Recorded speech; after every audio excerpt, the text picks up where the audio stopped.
ইফতারির আমল। যুবক ভাইয়েরা, আপনার আমার ঘরের বাহিরের মধ্যে, পরিবারের মধ্যে অনেক লোক ইফতারি করতে পারে না। আপনার পরিবারের মধ্যে, পরিজনের মধ্যে অনেক লোক ইফতার করতে পারে না। আপনার ঘরের মধ্যে ভালো ভালো আমল করলেন, ভালো ভালো ইফতারের আয়োজন করলেন, কিন্তু আপনার প্রতিবেশী ভালো ভালো ইফতারি করতে পারে না। দিন শেষে নিজের বাচ্চাদেরকে নিয়ে, নিজের সন্তানকে নিয়ে ইফতারি করার সামর্থ্য থাকে না।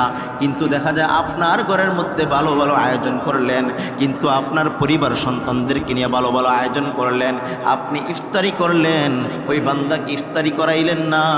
বান্দার শুনে রাখুন, একজন মুমিন মুসলমান বান্দাকে যখন ইফতার করাবেন, একজন মুসলমানকে যখন ইফতার করাবেন, আমার আল্লাহ পাক রব্বুল আলামিন বলেন, নবী করিম সাল্লাল্লাহু আলাইহি ওয়াসাল্লাম বলেন, যেই ব্যক্তিকে ইফতার করাইবেন ওই ব্যক্তির আমল নামায় রোজাদারের পূর্ণ সওয়াব তার আমল নামায় লিখিয়ে দেবে। সুবহানাল্লাহ।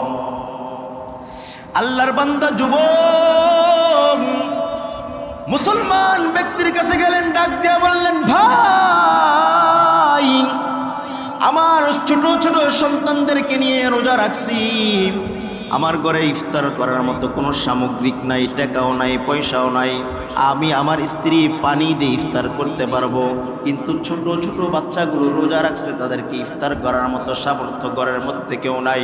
যুবক ভাই, আমাকে কিছু টাকা দেন, এই টাকাগুলো দিয়ে আমার সন্তানদেরকে নিয়ে সুন্দর মতো ইফতার করব। আল্লাহর বান্দা যুবক মুসলমানওয়ালা ব্যক্তি ডাক দিয়া বললেন, আমি তোমাকে টাকা দিতে পারবো না, তুমি চলে যাও, তুমি চলে যাও। এবার মুসলমানওয়ালা ব্যক্তি চিন্তায় কন্দনরত অবস্থায় কান্না করতে করতে বাড়ির দিকে যখন রওনা হয়ে গেলেন, বিধর্মী একটা লোক ডাক দিয়া বললেন, ভাই, তোমার চোখে কেন পানি? তুমি কেন চোখ দিয়া শুধু পানি বের করতেছো? ঘটনা জানতে চাই। হয় তোমাকে বলে কোনো লাভ নাই, কারণ তুমি হলা বিধর্মী।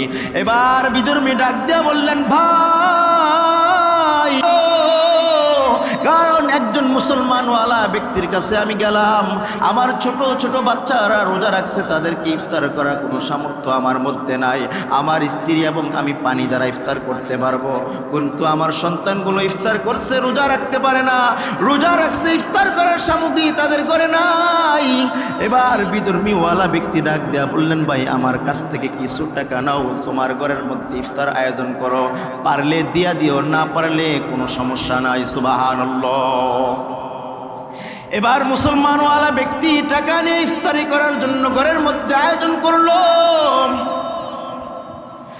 ইফতারির সময় হয়ে গেছে, আল্লাহর কাছে দোয়া করলো। আল্লাহ, কি দোয়া করব? কারণ তো বিধর্মী একটা ব্যক্তি, তার জন্য আমি কি দোয়া করব? আল্লাহ, তুমি তার কলবের মধ্যে হেদায়েতের নূরের আলো ঢুকিয়ে দিও। সুবহানাল্লাহ। রাত্র যখন গভীর হয়ে যায়, ওই যে ব্যক্তি টাকা দিল না, সেই ব্যক্তি স্বপ্নের মধ্যে দেখতে পারলো কিয়ামত কায়েম হয়ে গিয়েছে, কিয়ামত হয়ে গিয়েছে, হাসর নাসর হয়ে গিয়েছে। বান্দা কিয়ামতের আগুন দপদপ করতেছে, জাহান্নামের আগুন শুধু লাফাইতেছে। এবার আল্লাহর বান্দা যুবক মুসলমান সেই এই আগুনের তাপ সহ্য না করতে পারে, একটা বিল্ডিং দেখলেন, সেই বিল্ডিং, সুন্দর সুন্দর বিল্ডিং আয়োজন করা হলো, ঘরের বিল্ডিং এর সামনে গেল, ফেরেশতাকে ডাক দেয়া বললেন, ভাই, দরজাটা খুলে দাও, আমি এই আগুন সহ্য করতে পারছি না। ফেরেশতা ডাক দেয়া বললেন, তোমার জন্য না, যারা নাকি রমজান মাসে ওই ব্যক্তিকে ইফতার করাইছে, যারা রোজা রাখছে ওই ব্যক্তিকে ইফতার করাইছে, তার জন্য ওই বিল্ডিংয়ের আয়োজন করা হয়েছে। সুবহানাল্লাহ।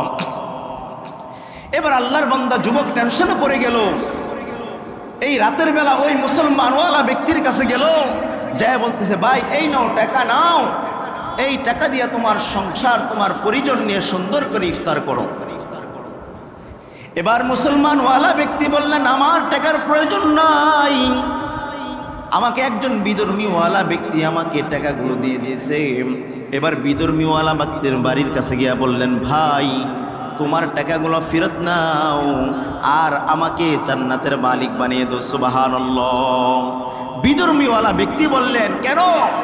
বিল্ডিংয়ের লোভ লালসা তোমার মধ্যে জেগে গেছে। কয়, স্বপ্নে দেখলাম আমি আর তুমি এই বিল্ডিংয়ের কথা কিভাবে জানো?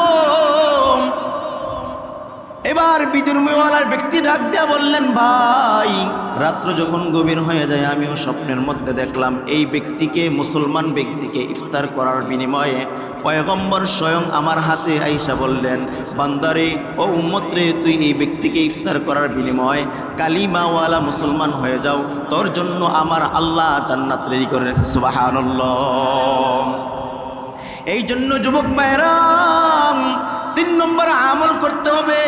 আপনার ঘরের মধ্যে আপনার সন্তানদেরকে নিয়ে আপনি ভালো ভালো ইফতারের আয়োজন করলেন, কিন্তু আপনার ভাই, আপনার বন্ধু, আপনার পরিবার, পাশের পরিবার তারা ইফতার করতে পারলো না। তাদের দিকে একটা যখন আপনি খেয়াল রাখতে পারবেন, আমার নবী করিম সাল্লাল্লাহু আলাইহি ওয়াসাল্লাম বললেন, রোজাদার ব্যক্তি যখন আপনি ইফতার করাইবেন তার বিনিময়ে আমার আল্লাহ পাক রব্বুল আলামিন একজন রোজাদারের পূর্ণ সওয়াব তার আমলনামায় লিখিয়ে দেবে। সুবহানাল্লাহ।